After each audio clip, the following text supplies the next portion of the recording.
Hello everyone, welcome to our channel the ultimate education. इस video में मैं आपको class 10 chapter chemical reaction and equation का part 4 बताऊंगा। मैंने पार्ट 1 भी बना चुका हूँ जिसमें मैंने केमिकल चेंज के बारे में बात किया, कितने टाइप के चेंजेस होते हैं, इक्वेशन, रिएक्शन। एंड पार्ट 2 भी बन चुका है।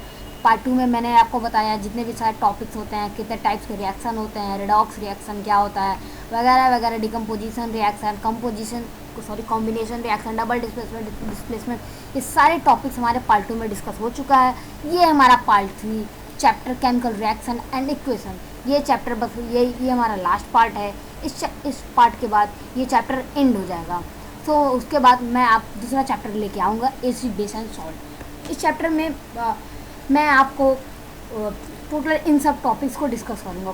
First topic is corrosion and it's prevention. Corrosion जो होता है, कैसे होता है, क्या होता है, उसके प्रिवेंशन क्या है, रेंसिडिटी, बैलेंसिंग केमिकल इक्वेशन, यहाँ से हमारा बहुत मेन आता है। एग्जाम में हमारा यही क्वेश्चन पूछा था, balancing steps for balancing chemical equation balancing worksheet भी मैं आपको लास्ट में प्रोवाइड करवाऊँगा और हम आप मिल के उसको सॉल्व करेंगे, कैसे बैलेंस किया जाए एकदम बढ़िया तरीके से। बहुत अच्छे अच्छे क्वेश्चंस हैं।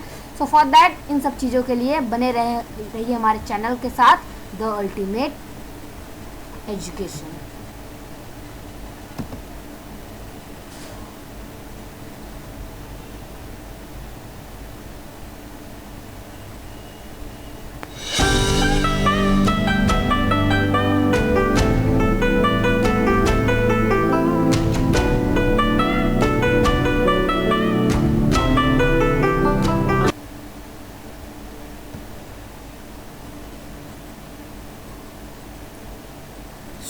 मैंने पिछले वीडियो में, दोनों वीडियो में इन सब टॉपिक्स को मैं डिस्कस कर चुका हूँ।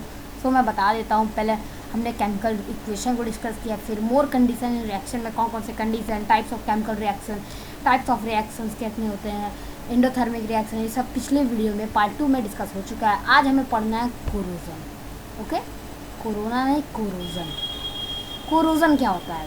ये भी हमारा उसी की तरह होता है, रस्ट जैसे लगता है। जब हमारे मेटल्स कुछ उसमें मेटल्स में जब हमारा मेटल सड़ने लगता है या उसमें कुछ एयर के कारण, मॉइस्चर के कारण उसके मेटल के सरफेस पे कुछ अजीब टाइप का कलर आ जाता है। आप देखे होंगे आयरन में अजीब टाइप का कलर आ जाता है, जैसे रस्टिंग लग जाता है। रस्टिंग हमारा कोरोजन का टाइप ही है, टाइप है हमारा रस्टिंग कोरोजन का। आप ये मत समझिएगा कि जो है कोरोजन और रस्टिंग एक है, एक नहीं है।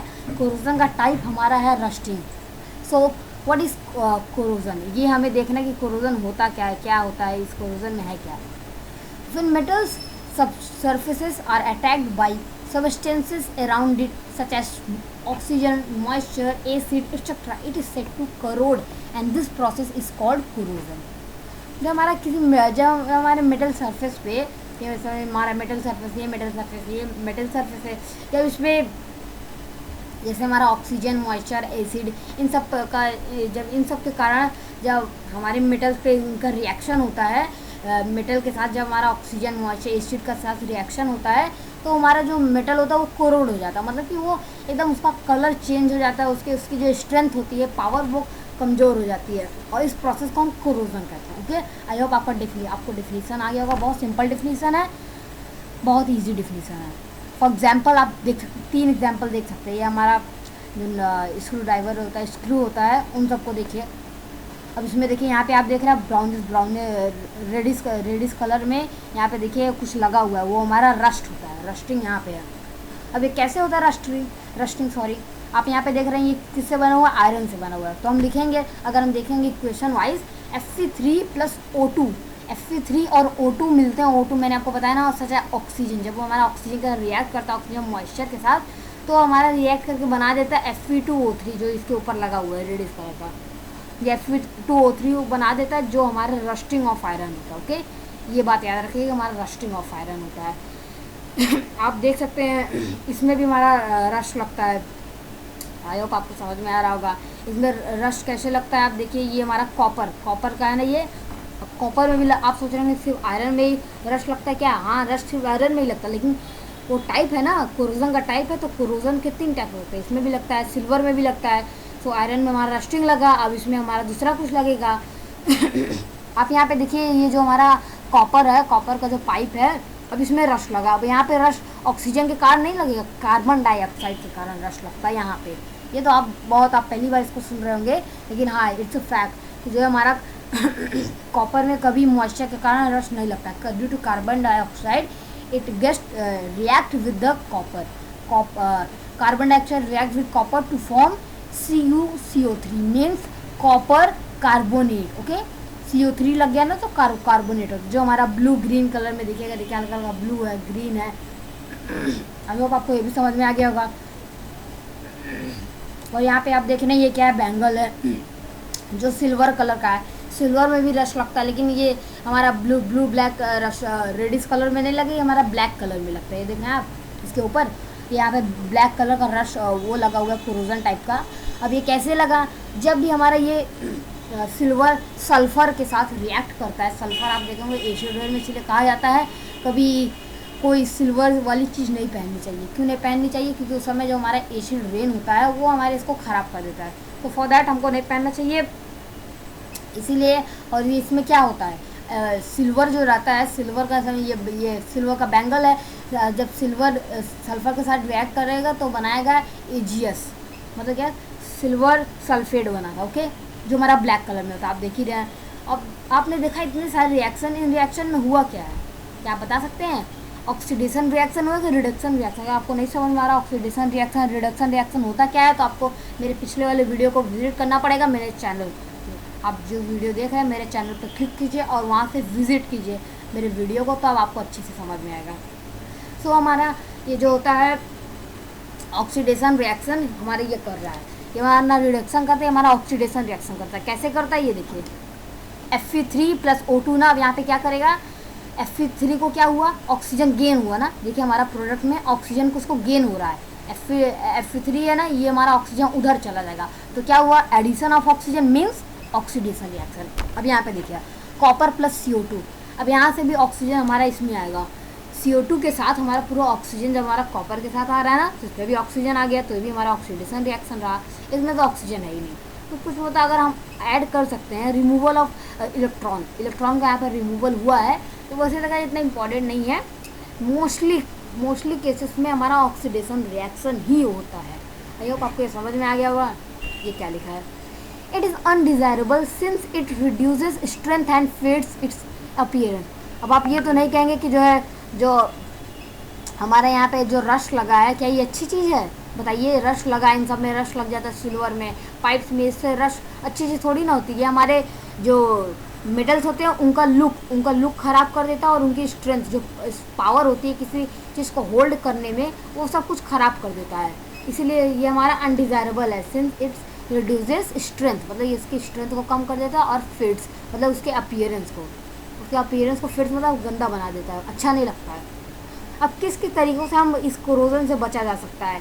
पहला तरीका इलेक्ट्रोप्लेटिंग। ये सब देखिए जो पॉइंट्स लिखे ना, अभी आपको इसका कोई इंपॉर्टेंस नहीं है, मैं आपको बता दे रहा हूँ ना, लेकिन इसका मेन इंपॉर्टेंस आपको तब समझ में आएगा जब आप मेटल का नॉन मेटल चैप्टर पढ़ेंगे। वहाँ पे आपको एकदम अच्छे से बताया जाएगा। अभी के लिए तो इस प्रिवेंशन का इम्पॉर्टेंट है, बस आप याद रखिए कि इलेक्ट्रोप्लेटिंग होता है। मैं आपको कुछ बता देता हूँ। इलेक्ट्रोप्लेटिंग कुछ होता नहीं है, ये प्रोसेस होता है by which a metal first is coated with a thin layer of another metal using electrolysis. Okay, I hope आपको समझ में आ रहा होगा। इलेक्ट्रोप्लेटिंग में क्या होता है, एक मेटल है ना, ये मेटल है ना, जब इसमें रश नहीं लगा था तो कैसा था, अभी इसमें रश की जरूरत थी, तो जब इसमें रश नहीं लगा तो कैसा हो जाएगा उसका लुक। जब इसमें रश हमारा नहीं लगा रहेगा इस मेटल में, तो उसका लुक कैसा रहेगा, एकदम क्लीन रहेगा, एकदम साफ़ सुथरा रहेगा। तो उस साफ़ सुथरा जो हमारा वो रहेगा, फिर उसमें जब रश लग जाएगा तो हमारा वो ख़राब हो जाएगा। उसी को बचाने के लिए हम क्या करते हैं, इलेक्ट्रॉन की प्लेटिंग कर देते हैं। दूसरे मेटल्स को इसके ऊपर चढ़ा देंगे ना, तो वो एयर के साथ, ऑक्सीजन के साथ रिएक्ट ही नहीं करेगा, और जब वो ऑक्सीजन के साथ नहीं रिएक्ट करेगा तो हमारा रश नहीं लगेगा। सिंपल सी बात है, यूजिंग इलेक्ट्रोलाइसिस, मतलब उस मेटल में हम इलेक्ट्रोलाइसिस कर देते हैं। अगर आपने पिछले वीडियो नहीं देखा तो आप उसको उसमें समझ में आएगा कि इलेक्ट्रोलाइसिस क्या होता है। ओके, कैथोडिक प्रोटेक्शन, कैथोड के थ्रू हम प्रोटेक्शन देते हैं। जैसे in this process the base metal is connected to a sacrificial metal that corrodes instead of the base metal. ये हम कैथोडिक प्रोडक्शन कर देते हैं। इसमें क्या होता है, कैथोड के थ्रू हम मेटल्स को सेक्रीफाइकल मेटल से कनेक्ट कर देते हैं जो कोरोड होने से बचाते हैं। साहब मैंने कहा ना इंपॉर्टेंट नहीं है, आगे आएंगे तो आपको समझना है। गैल्वेनाइजेशन, इसमें कुछ पेंटिंग टाइप में करते हैं, कुछ मिला देते हैं मेटल के साथ तो वो हमारा रिएक्ट नहीं करता ऑक्सीजन का। पेंटिंग कर देते हैं, ग्रीजिंग कर देते हैं, ये हमारा होता है यूजिंग कोरोजन इनहिबिटर, कुछ चीज़ आता है उसका यूज़ करते हैं। इतना इंपॉर्टेंट नहीं है, मैंने आपको पहले ही बता ही चुका हूँ। ये सब प्रोसेस इतना इंपॉर्टेंट नहीं है। आप मेटल्स एंड नॉन मेटल्स करेंगे तो आपको उसमें इसका इंपॉर्टेंट समझ में आएगा। तो for that let's come to the next slide. So rancidity क्या होता है? रेंसिडिटी मतलब आप कभी देखे होंगे कि अगर आप किसी फूड को, जैसे हमारा चिप्स हो गया, सेब, आपने एप्पल को कट किया तो उसको अगर आप वैसे ही छोड़ देते हैं तो हमारा क्या होता है, वो एक साथ रिएक्ट कर जाता है। तो ये क्या होता है, रेंसिडिटी यही होता है। देखिए, the taste and odour of the food material containing fat and oil changes when they are left expose to air for long time. जब हम एयर में किसी फूड को रख देते हैं तो उसमें जो फैट और ऑयल होता है ना, वो चेंज है, उसका जो टेस्ट होता है, ऑर्डर मतलब कि महक जो होता है, स्मेल होता है, वो सब चेंज होता है due to react with the oxygen and the whatever chemicals are present in our air. Okay, यही होता है रेंसिडिटी। मतलब कि जब देखो फूड कभी सड़ जाता है, अब उससे कैसे कैसे बचाया जा सकता है। तो हमारा चिप्स है, चिप्स देखिए इसमें क्या क्या लग गया हो, ब्राउनिश कलर लग जाता है। हमारा एप्पल को आप उसको कट करके रख दो तो उसमें ब्राउनिश कलर टाइप का लग जाता है। तो इन सबको बचाने के लिए हम क्या क्या कर सकते हैं? जब भी हमारे सब लगता है, इन सबको बचाने के लिए हम क्या क्या कर सकते हैं? इट इज़, अब ये होता किस लिए है? It is cause due to oxidation. देखिए इसमें भी हमारा ऑक्सीडेशन हो रहा है, रिडक्शन नहीं हो रहा है। It is caused due to oxidation of fat and oil present in food material. जो हमारा किसके कारण होता है? जब हमारा फैट और ऑयल, जो मैंने आपको बताया ना, फूड में फैट एंड ऑयल होता है, जब उसके साथ ऑक्सीडेशन होता है तो हमारा ये फूड जो होता है वो उसमें रेंसिडिटी आ जाती है। कैसे कैसे हम इसको प्रिवेंट कर सकते हैं? By adding antioxidant to the food material, storing food in the airtight container using fluff bag with nitrogen bag. By adding antioxidant मतलब कि जैसे हम उसमें कभी कभी आप आइसक्रीम को देखोगे जो गल जाता है, उसमें क्या क्या करते हैं लोग उसमें नमक डाल देते हैं, NaCl। नमक डालने से वो गलता नहीं है। और भी बहुत सारे मेथड्स होते हैं। विनेगर डालने से हमारा फूड नहीं ख़राब होता है। नमक और बहुत सारे तरीके होते हैं देखा जाए। और नेक्स्ट मेथड हमारा हो सकता है storing food in air tight container. जब भी आप देखिए चिप्स खरीदते हैं तो देखिए पूरा फूला फूला रहता है, कि फ्लफी रहता है। क्यों रहता है फूला फूला पूरा उसमें? क्योंकि उसमें एयर भरा होता है और उसी एयर के कारण आप देख रहे हैं using flush bags with nitrogen. उसमें वो एयर कौन सा होता है? नाइट्रोजन गैस होता है जो फूड को ख़राब होने से बचाता है। तभी देखिए 2-2 महीने तक ये चिप्स पड़ा रहता है पैकेट में, लेकिन ये ख़राब नहीं होता। That's the main reason. और storing food in air tight container में बता ही चुका हूँ आपको कि कंटेनर, बर्तन में अगर आप फूड रख रहे हैं तो एकदम टाइट कंटेनर रखिए जैसे कि वो हमारे एयर के साथ रिएक्ट ना कर सके। So for that I will hope that you have understood that topic rancidity. Let's come to the next slide. अब आता है हमारा सबसे main, balancing chemical equation. What is that? Balancing chemical equation. आप कैसे इसको बैलेंस कर सकते हैं? कोई हमारा केमिकल इक्वेशन है, ओह सॉरी बाय मिस्टेक आ गया। अब कैसे हम केमिकल इक्वेशन को बैलेंस कर सकते हैं? पहले आप समझिए बैलेंसिंग होती क्या चीज़ है। मैं आपको पिछले वीडियो में बता चुका, पिछले वीडियो में बताया हूँ, जिसमें मैंने केमिकल इक्वेशन को डिस्कस किया। एंड देन उसके बाद बैलेंसिंग के बारे में बात की कि बैलेंसिंग मतलब कि प्रोडक्ट और रिएक्टेंट में जो हमारा हर एक एलिमेंट होगा उसका एटम जो होगा, एटम का नंबर इक्वल होना चाहिए, तभी हम कहेंगे कि वो बैलेंस है। अगर इक्वल नहीं है तो हम बैलेंस करते हैं उसको। बहुत सारी स्टेप्स हैं। तो पहले जानते हैं बैलेंसिंग क्या होता है। Balancing chemical equation involves the addition of stoichiometric coefficient to the reactant and products. बताया जा रहा है कि जब बैलेंसिंग केमिकल इक्वेशन क्या होता है, जब हम कोफिशिएंट मतलब क्या होता है? कोई नंबर। जब हम रिएक्टेंट और प्रोडक्ट में जब नंबर का ऐड करते हैं इक्वल करने के लिए। बैलेंसिंग तो हमारा कोई इक्वेशन पहले रहता नहीं है, तो हम पहले उसमें क्या करेंगे? पहले नंबर ऐड। जैसे आप यहाँ पे देख लीजिए ना, यहाँ पे 6 था ना, यहाँ पे भी 6 था, और बस यहाँ इन दोनों जगह पे 6 नहीं था, लेकिन 6 कैसे आ गया है? इन्हीं मेथड से आया। हम इसको बैलेंसिंग कर दिए। पहले यहाँ पे बैलेंसिंग, पहले हमारे यहाँ पे देखा जाए तो बैलेंसिंग पहले नहीं था। जब 6 यहाँ पे दोनों हट जाता तो यहाँ पे बैलेंसिंग ना होता, लेकिन अब बैलेंस कैसे हो गया? क्योंकि हमने कुछ कोफिशिएंट को ऐड कर दिया। यहाँ पे 6 कोफिशिएंट ऐड कर दिया हमने, यहाँ पे 6 ऐड कर दिए, क्योंकि यहाँ पे 12 हाइड्रोजन है तो यहाँ पे जब हम 6 ऐड कर देंगे 6 2 जा 12, 12 यहाँ पे भी हो गया हाइड्रोजन। इसी टाइप में हम जब ऐड कर दिए तो दोनों साइड रिएक्टेंट और प्रोडक्ट में जो हमारा एलिमेंट का एटम होगा वो हमारा इक्वल हो जाएगा। तो that's the main point. Balancing chemical equation involve the addition of, ये पॉइंट छोड़ दिया बहुत हार्ड है। Balancing chemical equation involves the addition of coefficient to the reactant and product और रिएक्टेंट में जब हम कोफिशिएंट को किसी कोफिशिएंट को ऐड कर देते हैं इक्वल करने के लिए, उसे हम बैलेंसिंग करते हैं। This is important because the chemical equation must obey the law of conservation of mass and the law of constant proportion, that is the same number of the atom of each element must exist on the reactant side and the product side of the equation। बहुत simple meaning है, बताया जा रहा है हम balancing क्यों करते हैं। देखिए जब भी हम किसी दो एलिमेंट्स को रिएक्ट कराते हैं तो हमेशा वो जब भी रिएक्ट होगा ना तो रिएक्ट करवाने से पहले जो उसका मास होगा, जैसे आप ले लीजिए हाइड्रोजन ले लिया और ऑक्सीजन, उन दोनों का अगर आपने मास चेक किया बिना बिना रिएक्शन के, पहले चेक किया तो उसका मास उतना ही है, रिएक्शन के बाद चेक किया हाँ उसका मास उतना ही। क्यों? क्योंकि वो बैलेंस्ड है। लॉ मतलब क्या होता है, जब भी हमारा कोई भी हम इक्वेशन बनाते हैं तो हमारा बैलेंस नहीं होता है तो हमें बैलेंस करना पड़ता है उसको। क्यों करना पड़ता है? क्योंकि हर एक दुनिया में कोई भी ऐसा इक्वेशन नहीं है जो इन दोनों लॉ को फॉलो ना करता। कौन कौन सा? Law of constant proportion, law of conservation of mass. आपने क्लास 9th के में इस टॉपिक को पढ़ा होगा।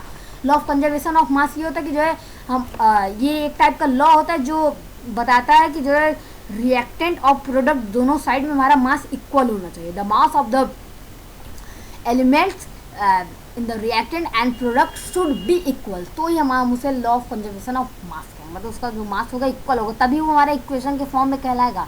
अगर नहीं होगा तो हम ये इक्वेशन हमारा रॉन्ग हो जाएगा। ये जो अभी बना हुआ है ये तो हमारा है सही, अगर हम 6 नहीं लगाते तो हमारा ये इक्वेशन गलत हो जाता, हमें एग्जाम में कोई भी नंबर नहीं मिलता। लॉ ऑफ कांस्टेंट प्रोपोर्शन क्या होता है? अगर हम इसका प्रोपोर्शन फाइंड करेंगे, आपने वाटर का फाइंड किया होगा 1:8, वो हमारा इक्वल आना चाहिए। वो तो इतना इंपॉर्टेंट नहीं है, जो हमारा मेन कंटेस्ट हमें देखना है law of conservation of mass. Balancing करने के लिए law of conservation of mass जरूरी है।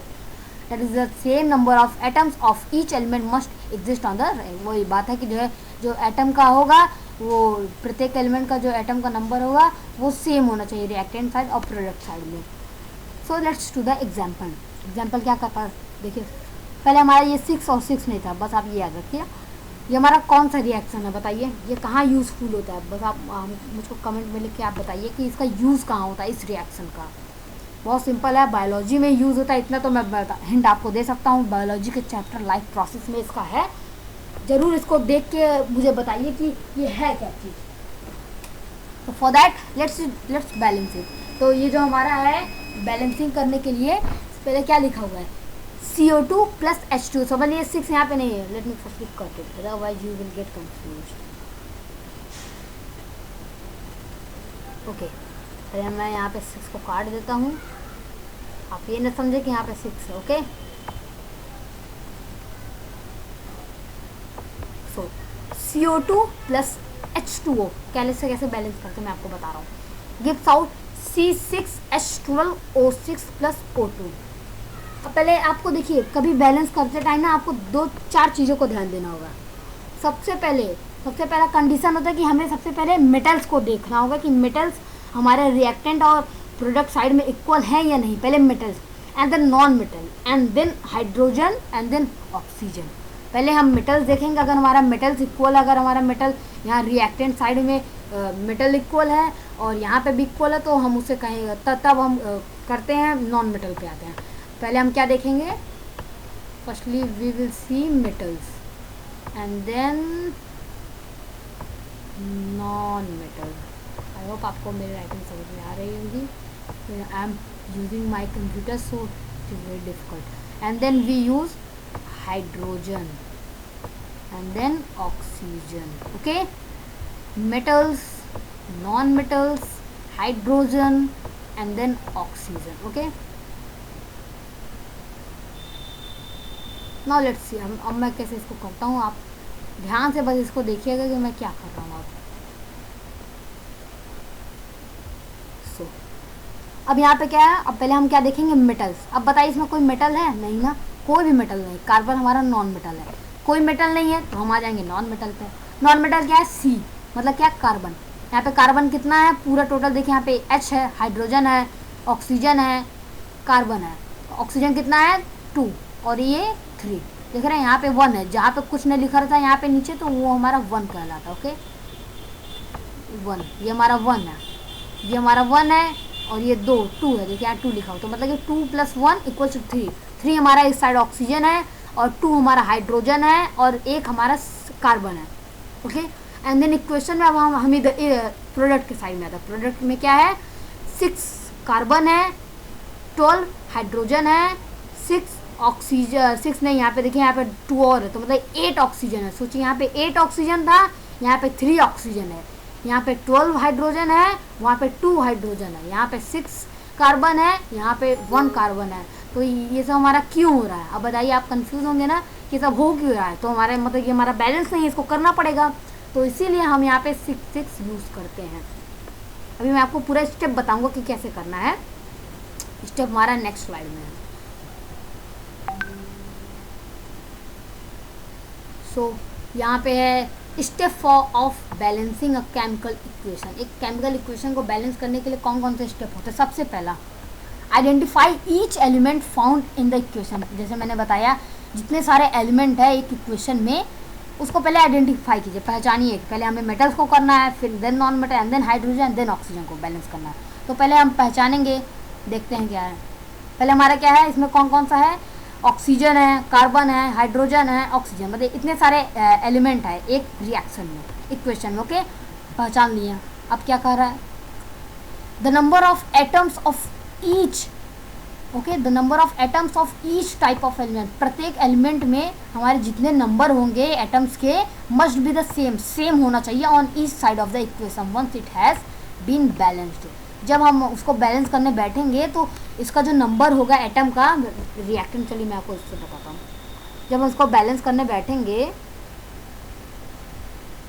तो हम इसको बैलेंस करेंगे इन सब इक्वेशन को, तो इसके रिएक्टेंट और प्रोडक्ट में, ये है हमारा रिएक्टेंट साइड, एरो के लेफ्ट साइड वाला, एंड देन एरो के राइट साइड वाला हमारा प्रोडक्ट साइड है। ओके रिएक्टेंट में जितना हमारे प्रत्येक एलिमेंट, जैसे हमारा यहाँ कार्बन 6 है, हमने बैलेंस कर दिया तो 6 हो गया, एंड देन यहाँ पे भी 6 है। हाइड्रोजन 12 है, 6 × 2 = 12, यहाँ 2 है, यहाँ 6 है, 6 × 2 = 12, तो यहाँ पे भी हाइड्रोजन 12 है। ऑक्सीजन 6 2 + 2 8 है, तो यहाँ पे भी 8 हो गया। 6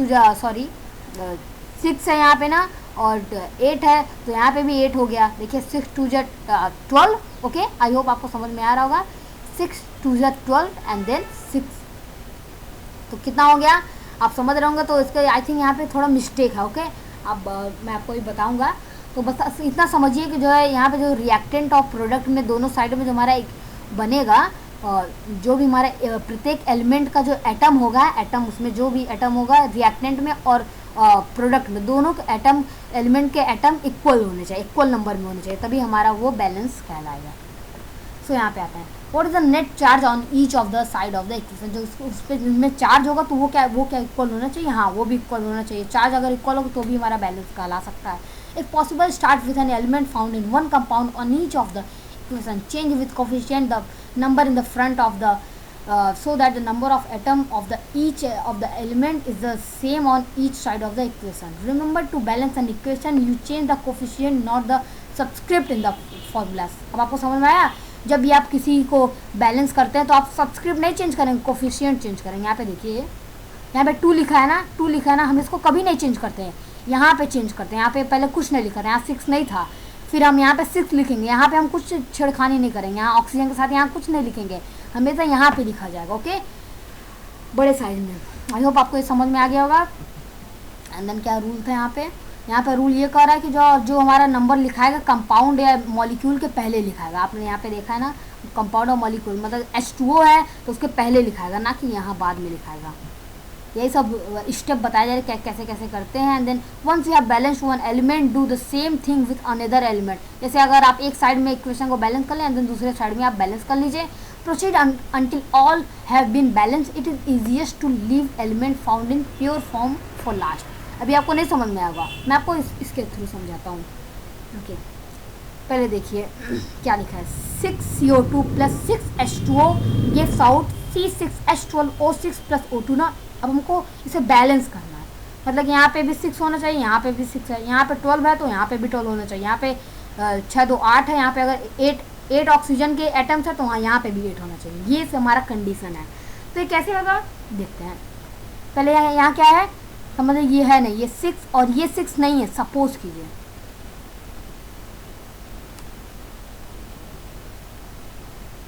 wait for a while, highlight, suppose कि मैंने इसे कट कर दिया। ओके, यहाँ पे ना यहाँ पे 6 है ना यहाँ पे 6 है ना। अब क्या ये हमारा बैलेंस नहीं है, ये इक्वेशन हमें बैलेंस करना पड़ेगा। क्या है, कार्बन यहाँ पे कितना है बताइए, कार्बन यहाँ पे कितना है, कार्बन है हमारा 1। यहाँ देख लिया और कहीं कार्बन है नहीं, यहाँ पे कार्बन कितना है 6, यहाँ पे कार्बन 6 है, यहाँ पे कार्बन 1 है। ओके, आई होप आपको इतना समझ में आ गया होगा। कार्बन कितने हैं, यहाँ पे 1 है, यहाँ पे 6 है। हाइड्रोजन यहाँ पे कितना है देखिए, मैंने बताया था ना पहले metals and then non metals देखते हैं and then hydrogen and then oxygen. यहाँ पे कोई मेटल्स है नहीं तो नॉन मेटल कार्बन हो गया। हाइड्रोजन यहाँ पे कितना है 2 है। ये मत देखिए, इसको हटा दीजिए, जो हमारा 6 लिखा है मैंने कहा इसको हटाना है ना ये। देन यहाँ पे देखिए हाइड्रोजन हमारा 2 है, यहाँ पे कितना है 12 है ना। तो आप क्या करेंगे, आप कंफ्यूज हो गए, यहाँ 12 है तो हमें बैलेंस करना पड़ेगा। तो बैलेंस करने के लिए हम क्या कर सकते हैं, हाइड्रोजन यहाँ पे 12 है, यहाँ पे 2 है, क्या मल्टीप्लाई कर दे कि ये हाइड्रोजन भी 12 हो जाए।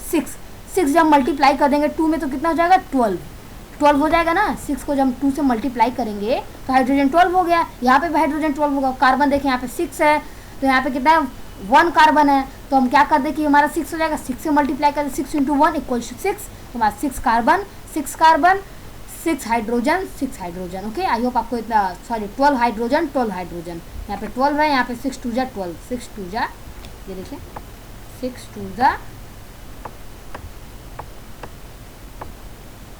12। ओके, एंड देन अब देखते हैं ऑक्सीजन की बारी आती है। हाइड्रोजन हो गया, कार्बन हो गया, अब आता है सिर्फ ऑक्सीजन, लास्ट बचा, सब हमारा बैलेंस हो चुका है। क्योंकि ऑक्सीजन के कारण कुछ गड़बड़ी आ सकती है। ऑक्सीजन यहाँ पे कितना, हमने पहले यहाँ 6 लिख ही चुका है। इसको बैलेंस करने के लिए यहाँ पे 6 है तो यहाँ पे भी बैलेंस करना पड़ेगा। तो इसके लिए मैंने यहाँ पे 6 मैं लिख चुका हूँ। तो ये 6 जो होगा इस पर भी अप्लाई होगा। ये 2 है ना तो ये मल्टीप्लाई हो जाएगा, 6 × 2 कितना होता है हमारा 12। आई होप आपको ये समझ में आ गया। 6 × 2 कितना है 12 होता है। तो यहाँ पे मतलब कि कितना हो गया, ऑक्सीजन कितना होगा इस साइड 12, और यहाँ पे कितना है ऑक्सीजन, यहाँ पे कितना है, यहाँ 1 है, यहाँ तो हमेशा 1 रहता है, मैं आपको बता चुका हूँ। तो 1 × 6 6 होता है। तो बताइए 12 यहाँ पे 6, 12 6 कितना होता है 18 ऑक्सीजन के एटम्स हैं इस साइड, रिएक्टेंट साइड में। ओके, रिएक्टेंट साइड में कितने हैं 18 एटम्स है ऑक्सीजन के। अब यहाँ पे देखते हैं, यहाँ पे कितना है, यहाँ पे 6 है, 6 हो गया ना, यहाँ पे ऑक्सीजन 6 है एंड देन यहाँ पे 2 मतलब 8 ही हुआ। तो हमें और चाहिए ना 10 और चाहिए, तो 10 कहाँ से लाएंगे पहले देखिए। अब हम यहाँ पे भी कुछ भी छेड़खानी करेंगे, कुछ भी यहाँ पे करेंगे तो हमारा ये गड़बड़ा जाएगा, गड़बड़ाएगा ना, दिक्कत होगा ना। तो हमें क्या करेंगे, हमें जो करना है यहाँ पे करना है, यहाँ पे नहीं करना है। अगर हमने यहाँ पे कुछ भी किया तो हमें फिर से यहाँ पे कुछ जाना पड़ेगा, करेक्शन करना पड़ेगा। सो इसके लिए हम क्या करेंगे, यहाँ पे ऑक्सीजन जो है यहाँ पे 2 है ना, यहाँ पे कितना था टोटल, पहले ऑक्सीजन देखिए, हमारा सब बैलेंस हो चुका है। ऑक्सीजन यहाँ पे कितना हुआ 6 2 12, 12 प्लस 6 कितना हो गया हमारा 18 हो गया ना। 18 यहाँ पे है एंड देन यहाँ पे 6 है ना, 6 है और 2 है, क्या है समझ लीजिए, यहाँ पे 2 है ना, तो 6 हो गया ना हमारा। अब हमें कुछ भी करना पड़ेगा 12 लाने के लिए। तो यहाँ पे हम क्या कर देंगे, यहाँ पे किससे मल्टीप्लाई करेंगे 6 से। जब हम यहाँ पे 6 से मल्टीप्लाई कर देंगे, आप देख रहे हैं ना, अगर मैंने यहाँ पे 6 से मल्टीप्लाई कर दिया देन क्या हो गया 6 2 12 है ना, 12 हो गया ना। 6 2 देखिए 6 2 12, हमारा 6 2 12 हो गया, 12 हो गया ना, तो हमारा 12 ऑक्सीजन इधर हो गया, 12 6 कितना होता है 18 हो गया हमारा बैलेंस। यहाँ पे भी 18, यहाँ पे 18 ऑक्सीजन, हाइड्रोजन 12, 6 2 12 हाइड्रोजन, कार्बन कितना है 12 हो गया नहीं, यहाँ पे तो था ही, यहाँ पे जब मैंने बैलेंस कर दिया तो हो गया 6 2 12 कार्बन। ओके, जो हमारा कार्बन 12 हो गया, हमें ऑक्सीजन यहाँ पे कितना है 18 है, तो यहाँ पे भी 18। आई होप आपको ये समझ में नहीं आया होगा, तो आप पहले फिर से एक बार देख सकते हैं। अभी मैं बहुत सारे वर्कशीट भी करवाऊँगा इसका, तो आपको और अच्छे से आ जाएगा।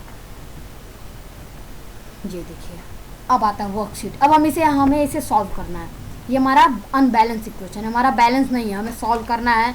इन सबको 1 2 3 4 5 6 टोटल 6 है। बस आपको यही मेन 5 करना है, मेन यही 5 करना है, ये ऑटोमेटिक आ जाएगा। अगर आपने ये वाला कर लिया, ये सबसे खतरनाक है, ये सबसे खतरनाक है, इसको बस सॉल्व करना। अगर आपने ये कर लिया, ये सब पहले आप सीख लीजिए एंड देन आपको ये सीखना है। ये अगर आपने सीख लिया तो समझिए आपका ये ख़त्म, पूरा बैलेंसिंग आपको एकदम अच्छे से एकदम रट्टाफिकेशन हो जाएगा। तो पहले यहाँ से करते हैं। कॉपर, Cu क्या होता है? Copper, copper plus oxygen gives out, ये हमारा वो है गिव्स आउट का साइन, बताता है कि जो है गिव्स आउट का साइन है, गिव्स आउट CO मतलब कि कॉपर ऑक्साइड ना। अब हमें चेक करना है बैलेंस है, यहाँ पे कॉपर कितना है, Cu कितना है, कॉपर 1 है, यहाँ पे कितना है 1 है। ऑक्सीजन पहले हम क्या बताया, मैंने क्या बताया था, पहले मेटल्स को करते हैं and then non metal and then hydrogen and then oxygen. तो यहाँ पे कॉपर क्या है, मेटल है, कॉपर मेटल है, तो मेटल को हमने देख लिया, मेटल कॉपर 1 है, यहाँ पे 1 है, सॉरी यहाँ पे हमारा 1 है कॉपर एंड देन यहाँ पे भी 1 है क्योंकि कुछ नहीं लिखा ना, कॉपर 1 है, चलिए कॉपर बैलेंस। एंड देन यहाँ पे ना नॉन मेटल है ना हाइड्रोजन है, डायरेक्ट ऑक्सीजन पे आते हैं। ऑक्सीजन यहाँ पे कितना है 2 ऑक्सीजन है ना, 2 ऑक्सीजन है, और यहाँ पे कितना है 1 ही ऑक्सीजन है। तो ये तो बैलेंस नहीं है, तो हम पहले बैलेंस करने के लिए हमेशा यहाँ लिखेंगे, यहाँ पे कुछ नहीं लिखेंगे, यहाँ पे लिखेंगे तो गड़बड़ हो जाएगा, इसलिए हम पहले यहाँ पे लिखेंगे, यहाँ पे लिख देंगे हम 2 CO। तो यहाँ पे ऑक्सीजन एकदम पूरी तरीके से बैलेंस हो गया, ऑक्सीजन 2 ऑक्सीजन 2। अब हमारा कॉपर गड़बड़ हो गया, कॉपर गड़बड़ हो गया, अब हमें कॉपर को करना पड़ेगा। कॉपर यहाँ पे कितना हो गया 2 कॉपर हो गया, 2 कॉपर 2 ऑक्सीजन, 2 ऑक्सीजन हो गया, लेकिन कॉपर 2 नहीं, तो हमें यहाँ पे भी 2 लिखना पड़ेगा। देन हमने यहाँ पे तो हो गया 2 कॉपर 2 ऑक्सीजन 2 कॉपर 2 ऑक्सीजन, ये 2 सबके लिए हो गया, सबके लिए 1 2 2, देखिए 1 2 2 देन 1 2 2, ये हमारा 2 है। ओके, कंफ्यूज मत होइएगा, कंफ्यूजन नहीं रहना चाहिए। एंड देन यहाँ पे 1 2 2, ये ऑक्सीजन 2 है। आई होप आपको ये समझ में आ गया, बहुत सिंपल था, नहीं आया तो फिर से देख सकते हैं आप। And then hydrogen plus oxygen, जब हम हाइड्रोजन और ऑक्सीजन को करते हैं तो हमारा आता है H2O। आप वाटर का सुने होंगे ना, तो वाटर में हमारा कैसे होता है, तो वाटर का देख लीजिए आप, H2 plus O2 gives out H2O। यहाँ पे हाइड्रोजन कितना है 2 है, हाइड्रोजन कितना है हमारा, हाइड्रोजन हमारा 2 है, ऑक्सीजन कितना है 2 है। और अब यहाँ पे आते हैं प्रोडक्ट में, यहाँ पे प्रोडक्ट में हाइड्रोजन कितना है 2 है, हाइड्रोजन चलिए बैलेंस है, हाइड्रोजन अब यहाँ पे ना मेटल है ना नॉन मेटल है, ना मेटल नॉन मेटल नहीं, तो हम हाइड्रोजन ऑक्सीजन, पहले हाइड्रोजन पे आए हम, हाइड्रोजन 2 है, यहाँ पे भी हाइड्रोजन 2 है, ये देखिए ये सेम है, हाइड्रोजन 2 सेम। ओके, ये दोनों हमारे सेम हो गए। एंड देन ऑक्सीजन यहाँ पे 2 है, यहाँ पे ऑक्सीजन 1 है। लो, अब हमें बैलेंस करना पड़ेगा, तो बैलेंस करने के लिए यहाँ पे हम 2 लिखेंगे। जब हम यहाँ पे 2 लिख दिए, जब हमने यहाँ पे 2 लिख दिया तो क्या हो गया, हमारा ऑक्सीजन कितना हो गया 2, ऑक्सीजन हमारा 2 हो गया, और हाइड्रोजन क्या हो गया, हाइड्रोजन कितना हो गया, हाइड्रोजन हमारा 4 हो गया ना। देख रहे हैं ना, 2 2 जब 4 होता है, 2 2 जब 4 होता है तो हमारा मतलब कि हाइड्रोजन 4 हो गया, ऑक्सीजन 2 हो गया।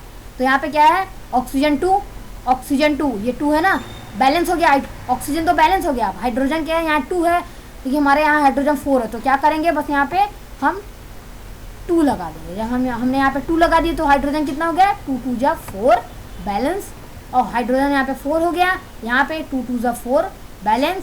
ऑक्सीजन कितना है यहाँ पे, ऑक्सीजन 2 है, और यहाँ पे ये 2 हमने यहाँ पे कोफिशिएंट में लिख दिया, तो हमारा ये भी बैलेंस हो गया। आई होप आपको ये भी बैलेंसिंग आ गया होगा, वाटर को कैसे करना है। अब हम देखते हैं ये अमोनिया का NH3, अब ये कैसे बैलेंस होगा। नाइट्रोजन और हाइड्रोजन मिलके हमारा अमोनिया बनता है ना। एंड देन यहाँ पे नाइट्रोजन कितना है, पहले बताइए, नाइट्रोजन यहाँ पे कितना है 2, नाइट्रोजन हमारा 2 है, हाइड्रोजन 2 है ना। पहले हम किसको देखते हैं, नॉन मेटल्स को, मेटल्स को पहले देखते हैं। यहाँ पे कोई मेटल है ही नहीं, तो नाइट्रोजन को देखेंगे, नॉन मेटल जो है, तो हमारा नॉन मेटल कितना है 2 है, और यहाँ पे कितना है नॉन मेटल 1, यहाँ पे 1 है। ये जो देखिए, ये जो जिसके नीचे यहाँ पे सब्सक्रिप्ट में लिखा रहता है 3 ना, वो उससे बिलोंग करता है, सिर्फ H से उसका रिलेशन, ये सिर्फ हमारा H से रिलेशन है, क्योंकि इसके पास है। यहाँ पे क्या है, N के पास हमारा 1 है, तो यहाँ 1 है, यहाँ पे 2 है, तो ये तो हमारा बैलेंस नहीं है। तो इसके लिए हम क्या करेंगे, यहाँ पे पहले 2 लिख देंगे। अब जब हमने यहाँ पे 2 लिख दिया तो 2 1 2, तो हमारा N2, यहाँ पे भी 2 हो गया। एंड देन अब देखिए यहाँ 3 है ना, 3 2 6, हमारा हाइड्रोजन 6 हो गया। ओके, देख रहे हैं ना, यहाँ पे हाइड्रोजन कितना हो गया, यहाँ पे 3 है हाइड्रोजन, और जब हमने 2 से मल्टीप्लाई कर दिया हाइड्रोजन के, जब हमने 2 से मल्टीप्लाई कर दिया तो कितना हो गया 6, तो यहाँ पे 6 हाइड्रोजन हो गया। और यहाँ पे कितना है 2 हाइड्रोजन है, तो क्या करेंगे, क्या मल्टीप्लाई कर दे तो 6 हो जाएगा। यहाँ पे अगर सोचिए अगर हम यहाँ पे 3 से मल्टीप्लाई कर दे तो कितना हो जाएगा, 3 2 जा 6, 3 2 जा कितना होता है बताओ, कमेंट में लिख के बताना। 3 2 जा 6 टेबल तो आपने पढ़ा होगा। 3 2 जा 6 तो मतलब हम हो गया हमारा बैलेंस इक्वेशन। N2 हमारा नाइट्रोजन कितना है 2 है, यहाँ पे नाइट्रोजन कितना हो गया, यहाँ पे देखिए मैंने 2 लिखा है कोफिशिएंट में, तो यहाँ 2 हो गया। हाइड्रोजन कितना है 6, 3 2 जा 6, यहाँ पे हाइड्रोजन कितना हो गया, यहाँ पे 3 था, हमने यहाँ पे जो 2 लिखा तो हमारा 6 हो गया, बैलेंस। ये भी हमारा बैलेंस हो गया। Okay, firstly erase all now and then अब आते हैं इसमें Al2O3 एल्युमिनियम ऑक्साइड। अब ये देखते हैं यहाँ पे एल्युमिनियम कितना है बताइए, एल्युमिनियम यहाँ पे 1 होगा क्योंकि यहाँ पे कुछ नहीं, तो 1, ऑक्सीजन 2। ओके, पहले हम एल्युमिनियम देखेंगे क्योंकि एल्युमिनियम हमारा मेटल है, पहले मेटल देखते हैं and then non metal and then hydrogen and then oxygen. तो पहले हम मेटल देखेंगे, मेटल क्या है हमारा एल्युमिनियम। अब एल्युमिनियम कितना है 1 है, यहाँ पे कितना है 2, ये तो हमारा इक्वेशन बैलेंस नहीं है, तो हम यहाँ क्या करेंगे, यहाँ पे 2Al लिख देंगे। 2Al मतलब कि 2Al बैलेंस, एल्युमिनियम बैलेंस हो गया, यहाँ पे भी 2 है, यहाँ पे भी 2 है, एल्युमिनियम बैलेंस। ऑक्सीजन यहाँ पे कितना है 3 है, ऑक्सीजन कितना है हमारा 3, लेकिन यहाँ पे 2 है। अब आप कंफ्यूज हो गए क्या किया जाए, तो अब यहाँ पे बैलेंस होने वाला नहीं है क्योंकि कोई भी ऐसा जब भी हमारा ऑड नंबर यहाँ पे दिख जाए, आप देख रहे हैं ना यहाँ पे हमारा क्या है ऑड नंबर है, 3 हमारा ऑड नंबर होता है ना, तो उसको इक्वल करने के लिए जो हमारा यहाँ रिएक्टेंट में ऑक्सीजन के साथ जितना भी नंबर होगा उससे मल्टीप्लाई कर देंगे। यहाँ पे 3 है, 3 ऑक्सीजन में है ना प्रोडक्ट में, तो यहाँ पे हम 2 लिख देंगे। क्या लिखेंगे 2, और यहाँ पे 2 है तो यहाँ पे हम 3 लिख देंगे, अपोजिट उल्टा कर देंगे। ओके, यहाँ पे 3 है तो हम 2 लिख देंगे, यहाँ पे 2 है तो यहाँ पे 3 लिख देंगे। ओके, अब देखिए बैलेंस हो गया। ऑक्सीजन कितना है 3 2 जा 6, ऑक्सीजन हमारा कितना हो गया 6 हो गया, यहाँ पे भी ऑक्सीजन 3 2 जा 6, ऑक्सीजन बैलेंस हो गया। ठीक, अब एल्युमिनियम हमारा बिगड़ गया, एल्युमिनियम यहाँ पे कितना हो गया 2 2 जा 4, एल्युमिनियम 2 और 2 4 हो गया, तो हम क्या करेंगे यहाँ पे 2 को हटा के यहाँ पे हम 4 लिख देंगे। क्या लिख देंगे 4, 2 को यहाँ से हटा देंगे, जो हम मैंने यहाँ पे 2 लिखा था,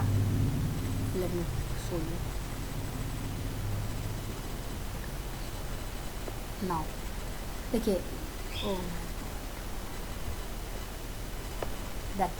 अब देखिए यहाँ पे एल्युमिनियम 1 था, ठीक 1 है, यहाँ पे 2 है ना, तो हमने क्या किया पहले हमने यहाँ पे 2 लिख दिया था यहाँ पे, लेकिन अब 2 सुटेबल नहीं लगा तो यहाँ पे हम 4 लिखेंगे। क्यों, क्योंकि हमारी ये वाला जो इक्वेशन है ये हमारा थोड़ा सही नहीं हो रहा था, यहाँ पे 4 हो जा रहा था। क्यों, क्योंकि जब हमने यहाँ पे 2 लिख दिया, इसको ऑक्सीजन को बैलेंस करने के लिए जब हमने यहाँ पे 2 लिखा, ये 2 है। ओके, जब हमने यहाँ पे 2 लिखा तो क्या हो गया, एल्युमिनियम कितना होगा 2 2 जा 4 हो गया, ऑक्सीजन कितना हो गया 3 2 जा 6, तो यहाँ पे हमने 3 लिख दिया, ऑक्सीजन कितना हो गया 3 2 जा 6, एंड देन यहाँ पे 3 2 जा 6, एल्युमिनियम 2 2 जा 4, एंड देन यहाँ पे हमने 4 लिख दिया, तो ये भी हमारा बैलेंस हो गया। अब आते हैं इस पे Fe2O3 plus C gives out Fe plus CO2 क्या है, अब इसमें बताना है। Fe मतलब आयरन लोहा, जो लोहा होता है। अब वो Fe देखिए यहाँ पे कितना है 2 है, यहाँ पे कितना है 2 ना, और यहाँ पे कितना प्रोडक्ट में कितना है 1। ओके, यहाँ पे 2 यहाँ पे 1, तो यहाँ पे क्या करेंगे हमें बढ़ाना पड़ेगा, तो हम यहाँ पे 2 लिख देंगे। यहाँ 2 लिख देना तो हमारा आयरन इक्वल हो गया। ओके, एंड देन यहाँ पे ऑक्सीजन कितना है 3 है, यहाँ पे ऑक्सीजन कितना है 3 है ना, और यहाँ पे कितना है 2 ऑक्सीजन है, तो हमें बढ़ाना पड़ेगा। तो मैंने बताया ना, तो ऐसी कंडीशन है, तो यहाँ पे 3 ऑड है, ऑड को हम इवन से मल्टीप्लाई कर देंगे, तो यहाँ पे हम 2 लिख देंगे और यहाँ पे हम 3 लिख देंगे, तो क्या हो गया ऑक्सीजन कितना होगा 3 2 जा 6, यहाँ पे ऑक्सीजन कितना होगा 3 2 जा 6। आई होप आपको समझ में आ गया, बैलेंस भी हो गया, ऑक्सीजन भी बैलेंस हो गया। हमारा कार्बन कितना हो गया 3, यहाँ पे लिख दीजिए कार्बन बस। अब कार्बन भी बैलेंस हो गया, देखिए Fe कितना था 2 ना, लेकिन अब देखिए यहाँ पे 2 2 जा 4 हो गया, Fe कितना हो गया 4, तो हम यहाँ पे हटा के 4 लिख देंगे। देखिए कभी आप एग्जाम में कीजिएगा ना बैलेंसिंग, तो एक बार पहले रफली कीजिएगा एंड देन उसको फेयर में और मेन जगह पे कीजिएगा। पहले रफली अलग से पीछे पेज में कर लीजिएगा, क्योंकि यहाँ पे बैलेंसिंग में थोड़ा मिस्टेक होता है। पहले आप इतना लिखेंगे एंड देन यहाँ पे कुछ भी चेंजेस करेंगे तो वो वाला बिगड़ जाएगा, यहाँ पे करेंगे तो वो वाला बिगड़ जाएगा, इसलिए पहले इसको थोड़ा ध्यान से करना पड़ेगा। ओके, एंड देन यहाँ पे कितना हो गया Fe कितना है 2 2 जा 4, 2 2 जा 4। ओके, यहाँ पे 4 हो गया Fe, तो यहाँ पे भी मैंने 4 लिख दिया वापस से 4 Fe। ऑक्सीजन कितना है 3 है ना, तो मल्टीप्लाई हो गया जब 2 से, तो कितना हो गया ऑक्सीजन 6, यहाँ पे कितना 3 2 जा 6, तो ऑक्सीजन भी 6 हो गया। ओके, कार्बन कितना है 3 कार्बन है ना, तो तो यहाँ पे देखिए, यहाँ पे पहले से 3 था, यहाँ पे 3 पहले से था ना, तो हमारा ये कार्बन 3 हो गया। तो यहाँ इस साइड भी हम 3 लिख देंगे। यहाँ पे अगर हम 3 लिख देंगे तो हमारा ये भी कार्बन 3 हो जाएगा। आई होप आपको ये भी समझ में आ गया। एंड देन ये आपका होमवर्क है, आपने इतना कर लिया तो ये बहुत आसान होगा। इसमें कुछ नहीं करना है, पहले देखना है Na यहाँ पे 1, मैं आपको थोड़ा हिंट दे देता हूँ। Na1 है, यहाँ पे भी Na1 है। Al2 एल्युमिनियम यहाँ पे कितना है, 2 है, यहाँ पे 1 है। अब आपको बैलेंस करना पड़ेगा, कुछ 2 लिखना पड़ेगा, ये बिगड़ेगा, फिर उसे चेंज करना पड़ेगा, फिर वो बिगड़ेगा। आप पहले इसको ट्राई कीजिए, ना आए तो कमेंट बॉक्स में बताइएगा, मैं उसका आंसर ज़रूर दूंगा। इसका मैं बैलेंसिंग भी बताऊंगा। अगर आपको ये वीडियो में अगर आपको बैलेंसिंग अच्छे से नहीं समझ में आई हो तो आप मुझे कमेंट में बता दीजिए, तो मैं इसकी अलग से वीडियो बनाऊंगा एकदम क्लियरिटी से, तब आपको एकदम अच्छे से समझ में आएगी बैलेंसिंग। क्योंकि balancing is a very important thing for all the classes. आपने क्लास 8th में भी बैलेंसिंग किया होगा, क्लास 7th में भी किया होगा, क्लास 10th में भी कर रहा है, क्लास 12th में भी आप करेंगे balancing. so that balancing is more and more important. So thank you and have a nice day, and please subscribe to our channel and hit the like button and share my video also. Thank you.